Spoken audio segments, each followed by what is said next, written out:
des hommes, parce que certains sont encore au pays, d'autres dans le terroir.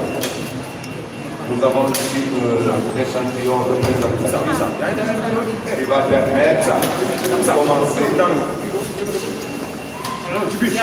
de commencer la conférence en attendant d'autres. Voilà.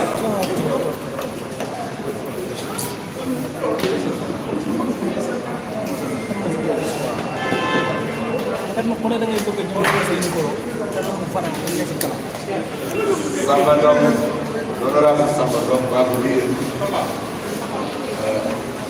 le texte en français. Puis, nous passons aux questions. Un Wolof va être traduit par moi-même.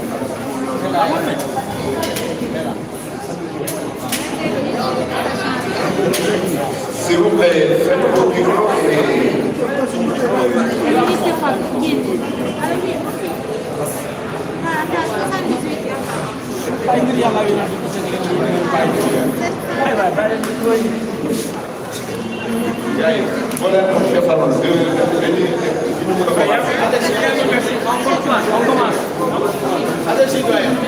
Voilà.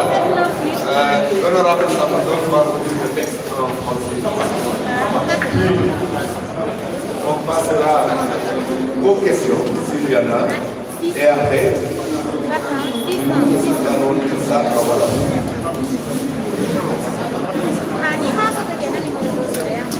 Avec tout ce bruit, et ça, on ne va pas commencer parce que il faut commencer les autres. Oui, mais en fait, il faut qu'il y ait du silence. Mais vous commencez avec les gens. Bon, ça va vous avez là-bas.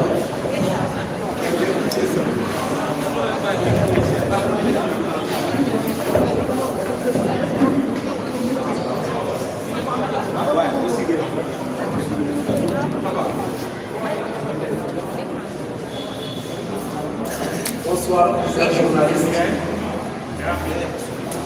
Sénégalais et Sénégalaises, porteurs national et international, presse nationale et presse internationale.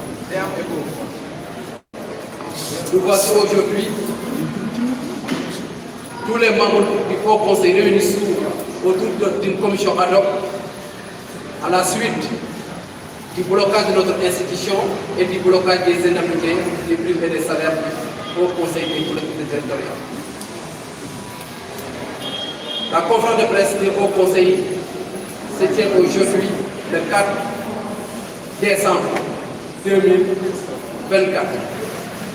Mesdames et Messieurs, les journalistes, les hauts conseillers que nous sommes, vous remercie d'avoir répondu à notre invitation à cette rencontre avec la presse nationale et internationale, dont l'objet est de vous entretenir de la situation que vit notre institution et ses membres depuis quelques mois. Mais permettez-nous, avant d'en venir au sujet proprement dit, de faire un petit rappel historique de cette institution.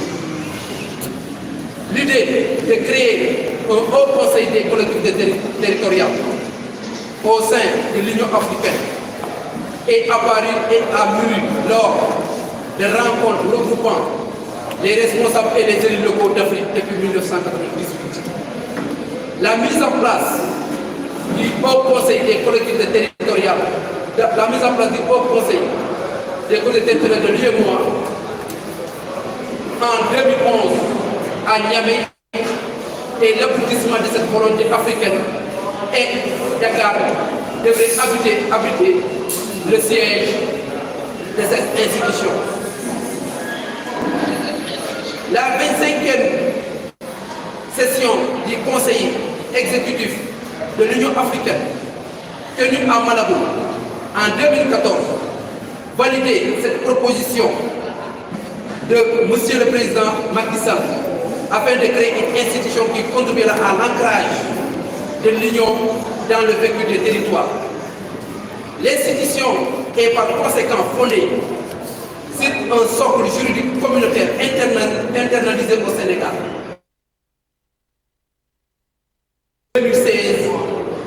10 du 5 avril 2016 portant révision de la Constitution et adopté par référendum le 20 mars 2016. Instituant le Haut Conseil des collectivités territoriales, la loi organique numéro 2016-24 du 14 juillet 2016 détermine ses missions, son organisation et son fonctionnement. Il faut aussi rappeler que la création du HCCT était une recommandation des Assises nationales en 2009 et de la Commission nationale de réforme des institutions, CNRI, qui indique clairement dans son projet de constitution l'établissement des trois organes consultatifs que sont le Conseil économique, social et environnemental, le Conseil national des collectivités locales, équivalent du HCCT, et le Conseil consultatif de l'extérieur, CCS, avant projet de constitution de la CNRI. Les organes consultatifs, articles 137, 138 et 139, la réforme de l'acte 3 de la décentralisation participe de la volonté politique de promouvoir, de la volonté politique de promotion de la gouvernance locale et de territorialisation des politiques publiques qui doivent être portées par des entités territoriales fortes, viables et porteuses de développement durable. À cet effet, la réforme a, au cours de sa première phase, défini un système de gouvernance des territoires. C'est ainsi qu'il a été procédé à la communalisation intégrale qui fait de toutes les collectivités territoriales de proximité des communes et à l'érection des départements en collectivités territoriales. Il faut y ajouter la préconisation et la création des pôles territoires ou pôles de développement économique qui fait l'objet de débats aujourd'hui.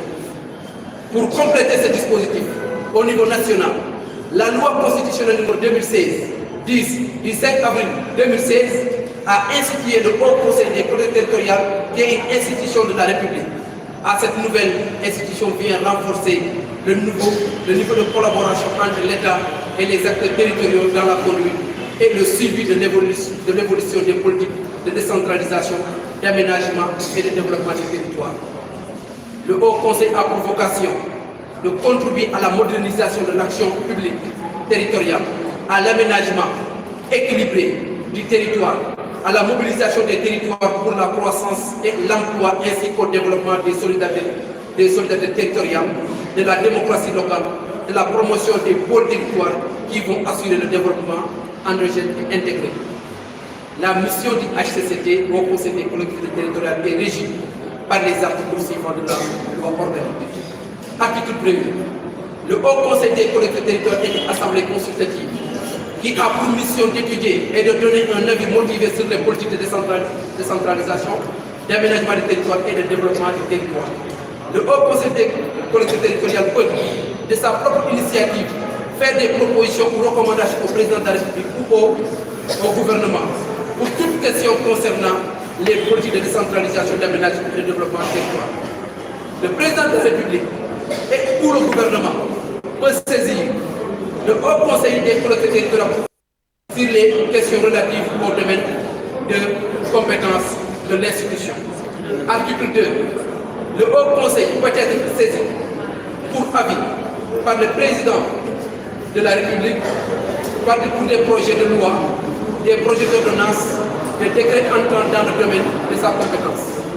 Dans les cas où le président de la République en déclare l'urgence, il donne son avis dans un délai de 8 jours. Article 17. Le Haut Conseil des collectivités territoriales adresse chaque année un rapport au président de la République. Article 7. Le Haut Conseil des collectivités territoriales dispose un secrétaire général nommé par décret qui assiste aux séances et qui est un procès verbal. Il assiste sous le contrôle du bureau et de l'autorité du président du Haut Conseil des collectivités territoriales. Le mandat du Haut Conseil ouvre droit à des remboursements de faire à des indemnités de cession fixées par décret. En ce qui concerne le fonctionnement de l'institution, le HCCT et de la publication de ses travaux, il ne manque qu'au pouvoir du président de la République. C'est la raison pour laquelle le Haut Conseil est un organe consultatif qui ne peut communiquer en fonction de ses travaux parce que ces documents sont stampés et secrets et sont accusés de comme président de la République. Concernant son fonctionnement, la loi organique, article 14, le Haut Conseil des collectivités territoriales jouit de l'autonomie financière et dispose d'un comptable public. Il est soumis aux règles de la comptabilité. Les crédits nécessaires à son fonctionnement sont inscrits dans la loi de finances. Le président du Haut Conseil des collectivités territoriales est l'ordonnateur principal, mais au cas où le président n'est pas présent, le secrétaire général aussi bien que l'ACP peut administrer la comptabilité et donner son accord. Article 18. Le mandat du Haut Conseil ouvre droit à des remboursements et à des indemnités qui sont fixées. Raison pour laquelle le blocage de l'institution et le blocage des salaires des hauts conseillers est une chose, est une infraction pénale et administrative qui est une violation flagrante du fonctionnement des droits. Madame, Messieurs les journalistes, après avoir manqué de dissoudre le Haut Conseil et le Conseil économique et social, le président de la République a démis de ses fonctions le président de ces institutions, créant ainsi un blocage de celle-ci. Cela fait suite aux menaces du Premier ministre Ousmane Sonko. Les présidents du Haut Conseil et du 16 ont été démis de leurs fonctions, ce qui émane des pouvoirs du président de la République que nous ne contestons pas, parce que seul le président est habilité à nommer ou à révoquer au poste militaire et civil. Dans la même trompette, affirmant publiquement qu'il allait étouffer le fonctionnement de nos institutions, la chose est tombée, n'est pas tombée dans le dessous, parce qu'en réalité, dans les mois qui suivent, on a noté un blocage depuis le mois du Conseil économique et social environnemental et le blocage des indemnités au mois d'octobre et le blocage des salaires au mois de décembre, au mois de novembre. Dès lors, la première session qui devait se tenir en cette fin, dès lors, la dernière session qui devait se tenir en cette fin de trimestre de l'année 2024 ne s'est pas tenue.